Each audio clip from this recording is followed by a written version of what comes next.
So Amazon are creating a lot of fear in the automotive industry. So they've recently launched Amazon Autos. And even though they're a company with no provenance or no history in the automotive industry, even though they don't have a specific type of special car they're bringing to market, they are creating this fear because it's the fear of an organization that has decent customer experience moving in and disintermediating the market. So, and we see this again and again. Most obviously, people will point to something like iTunes. Apple, a hardware manufacturer, moves into the music industry, has no musicians, it has no history in the market, and yet it disintermediates all of those music retailers.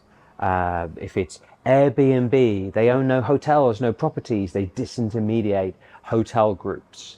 If it's Alibaba, stores very few products, but becomes the largest retailer. Uber becomes the largest taxi company and it has no cars or taxis of its own. The list goes on and on. Visa doesn't own a bank.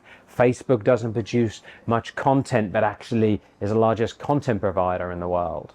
These organizations who have great customer experience, software, brand, and customer data can own the customer in that industry and disintermediate the traditional players.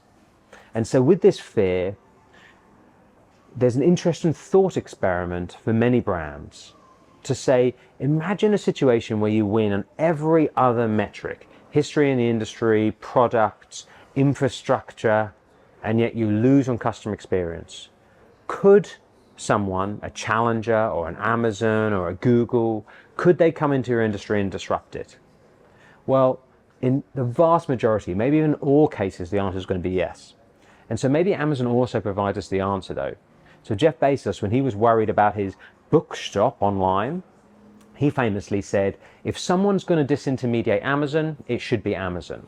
And so he took one of his very best people and he put him in charge of a unit to disrupt Amazon.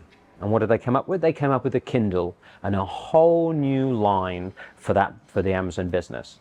And so maybe that is the way forward for all traditional brands out there, to say, before Amazon or Google or a challenger come and disintermediate us, how do we take one of our best people and put them in charge of a challenger brand to disintermediate us purely based off the power of customer experience?